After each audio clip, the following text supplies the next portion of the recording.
Isang dating maunlad na lugar, Marawi, kabisera ng Lanao del Sur at nag-iisang lungsod ng probinsya. Pero winasak ito ng giyera at ngayon magsisimula muli. At kaugnay ng rehabilitasyon ng Marawi, mga kausap natin live mula sa Maynila, si DPWH Secretary Mark Villar at makakausap din natin si Chinese Ambassador to the Philippines, Zhao Jianhua, kaugnay ng ayuda ng China sa Pilipinas para sa rehabilitasyon ng Marawi. At iba pang issue kabilang ang ASEAN Summit. Magandang umaga. Good morning, Mr. Ambassador, Ambassador Zhao, and Secretary Villar. Good morning. Good morning. Good morning. Kayo po muna, Mr. Secretary. Secretary Villar, nakita mo na ba first hand ang pinsalang dulot ng giyera sa Marawi? Gaano ba ito katindi? Kakagaling ko lang po sa Marawi nung Sabado at na-inspect ko po yung mga equipments na dinonate ng China. At the same time, pinuntahan ko po ang ground zero dun sa may relocation site. So, on schedule naman tayo for the November 25 turnover of the land dev.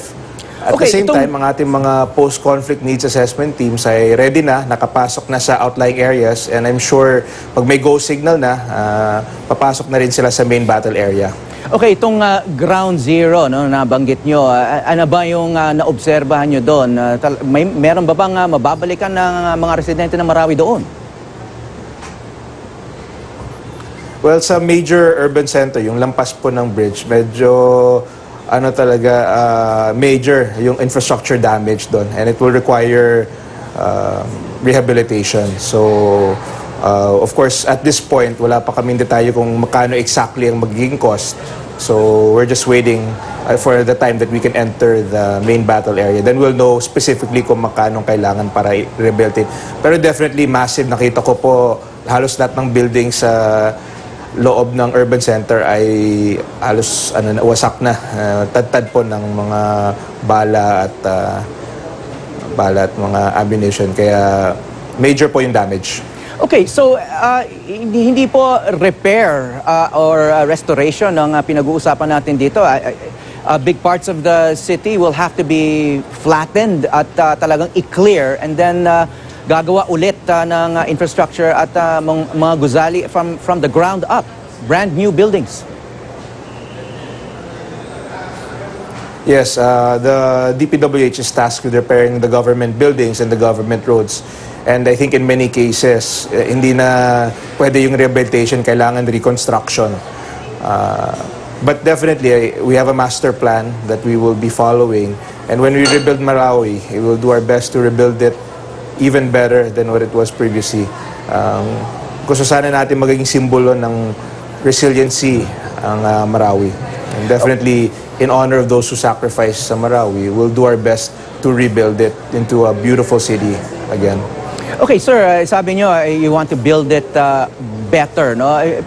Do you have any idea how you're going to build it better? Kasi ang dami nagsasuggest na mga bagong disenyo or layout para sa lungsod, no? May mga nagsasuggest na mga waterfront promenade, na mga dating, yung mga features na wala naman dati. Is this on the table?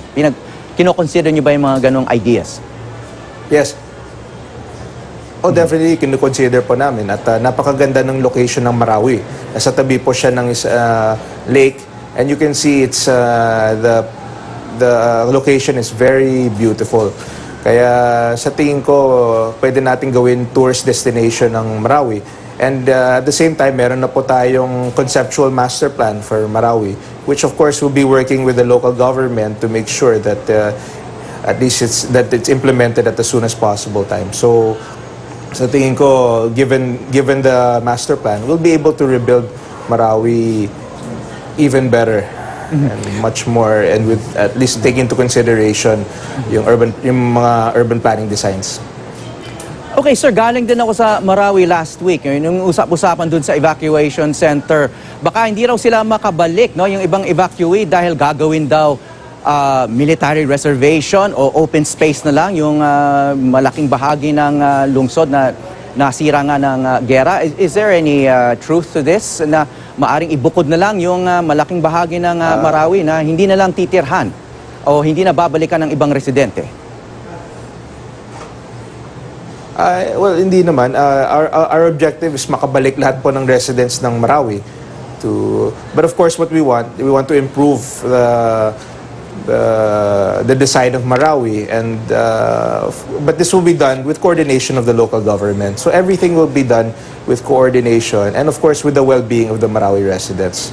So they will play a big part sa restoration and rehabilitation of Marawi. So it's our goal is to make sure that the Marawi people are able to return to their homes and resume their lives again.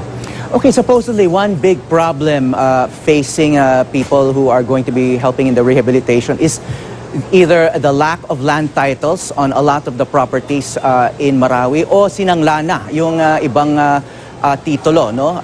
Obviously, this job is beyond the DPWH. Pero pinag-uusapan din po yun, yung iba't ibang klaseng claims na maaring lumitaw ngayon na talagang halos wala nang natira doon sa ibang gusali. Well, kasama po ito sa mga challenges sa reconstruction.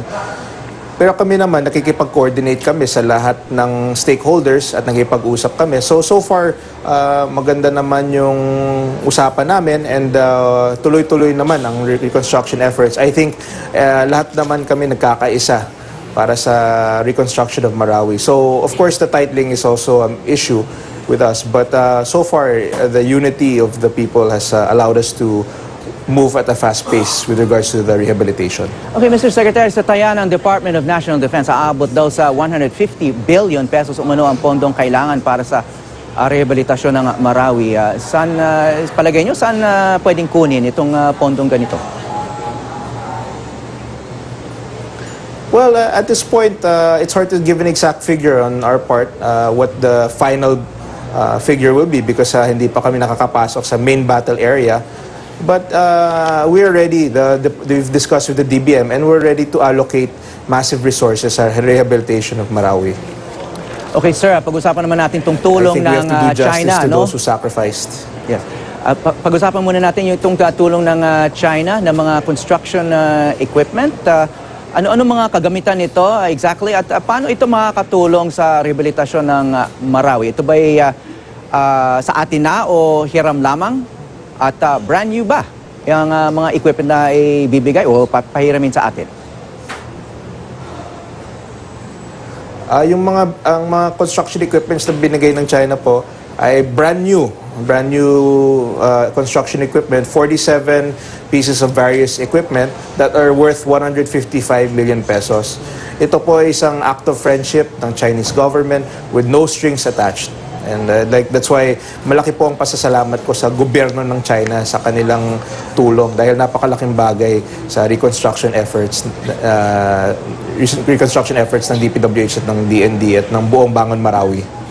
Okay, bukod po sa China, may iba pa bang bansa na tumutulong sa pagbangon ng Marawi? Siyempre, marami din kaming commitments, maraming gustong tumulong, but China was one of the first that really delivered immediately tangible equipments. Kaya nandito kami ngayon, at malaki ang pasasalamat ko sa Chinese government. Okay, maraming salamat, DPWH Secretary Mark Villar. And now I'd like to ask the Chinese ambassador to the Philippines, Zhao Jianhua, some questions. Magandang umaga. Good morning, Mr. Ambassador, and thank you for this privilege. Good morning. Mr. Ambassador, the Chinese Foreign Ministry has welcomed the liberation of Marawi and has pledged support to the Philippine government. May we know specifically the kind of help that China will be giving to the Philippines? Mr. Secretary Mark Villar already mentioned the construction equipment, but what kinds of other assistance is China considering giving to the Philippines in relation to the rehabilitation of Marawi? First of all, please allow me to congratulate the Filipino government and AFP in particular on the victory they have won in the campaign against the ISIS-inspired terrorists in Marawi. And as the reconstruction and rehabilitation of Marawi begins, we have demonstrated our sincere friendship, by delivering 47 pieces of heavy equipment for the rehabilitation. Of course, the reconstruction of Marawi is going to be a long process. As a friend and a partner and a good neighbor, China is ready to contribute to the reconstruction and rehabilitation of Marawi. But as for the specific forms of assistance, it will depend very much on what the Filipino side needs. I think the Secretary Mark Villar and other departments are working on a master plan, and there will be something that China can contribute. Okay, sir. Thank you. Thank you for the assistance China is giving. President Duterte has on several occasions linked terrorism to narco-politics and the drug trade. Philippine authorities have traced at least some of the supply of drugs in the Philippines to China. For example, the billions worth of drug shipments, shabu shipments that were smuggled recently into the country. What is the government of China doing to stop the international drug trade said to emanate from China?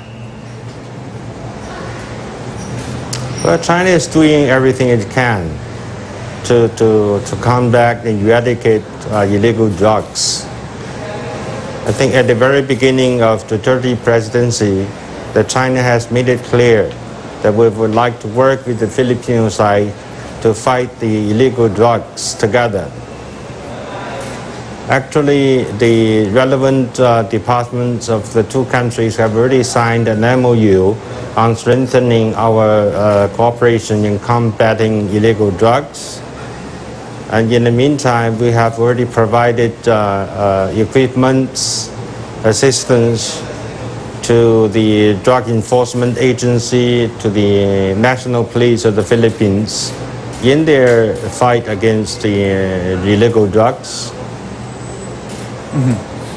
Let me make it clear that the illegal drugs is a common enemy faced by all nations in the world. China and the Philippines are included. So we're ready to further cooperate with the Filipino side to eradicate the drug menace.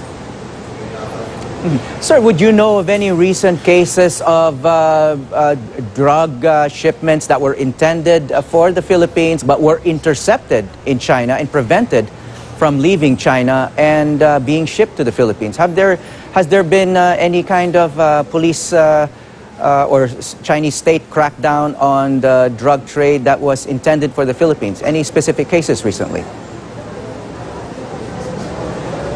Well, China has been working very hard in prevent whatever drug cases. And we would share intelligence and conduct joint operations with the Filipino side whenever we see intelligence or any indications that illegal drugs will be illegally transferred to the Philippines. Yeah. But right now, sir, you can't recall any particular cases where that intelligence produced results in China before the drug shipments left the country? The case you mentioned earlier, it is a case that the Chinese side provide intelligence. Okay. Sir, I want to ask... There are some of the ongoing or investigations, they are very professional investigations. Some of the intelligence and information need to be kept confidential before we can be successful in apprehending the drug-related criminals. Okay, sir, moving on to the ASEAN summit next month. Will Chinese President Xi Jinping attend the summit? No, it is the Chinese Premier Li Keqiang who is going to participate in ASEAN-related summits. In the meantime, he will pay an official bilateral visit to the Philippines, and which is going to be the first official visit by the Chinese premier in 10 years. We're fully confident this bilateral visit is going to be a success and going to be very fruitful. And sir, was it planned from the beginning that your premier would be attending instead of President Xi Jinping? It is the usual practice. Okay, sir, the South China Sea... The ASEAN-related summits attended by our premier. I see. Okay. The South China Sea dispute is on the table, is on the agenda in the upcoming ASEAN summit. ASEAN is pushing for a legally binding code of conduct. Will China agree to this code of conduct for the South China Sea? Well, China has already agreed to formulate the code of conduct with 10 ASEAN members on the basis of consensus. And in the meantime, we support the full and comprehensive implementation of the DOC, the Declaration of the Code of Conduct in South China Sea. And we have made tangible progress that all 11 countries have agreed to the framework of the COC. And that has provided a solid base for further progress. Okay, sir, just before I wrap up, I want to ask you about your thoughts on human rights. The European Union has called out the human rights situation in the Philippines, especially the situation related to the drug war, the implementation of the drug war in the Philippines. What are China's thoughts on our drug war and the human rights situation in the Philippines? Well, you know, China adheres to the policy of non-interference. So it is not appropriate for me to comment on something happening internally in the Philippines. As for the statement made by other countries, I would advise you to ask their comments on their own policies. Okay, thank you very much for your time. Chinese Ambassador to the Philippines, Zhao Zhanhua. Thank you.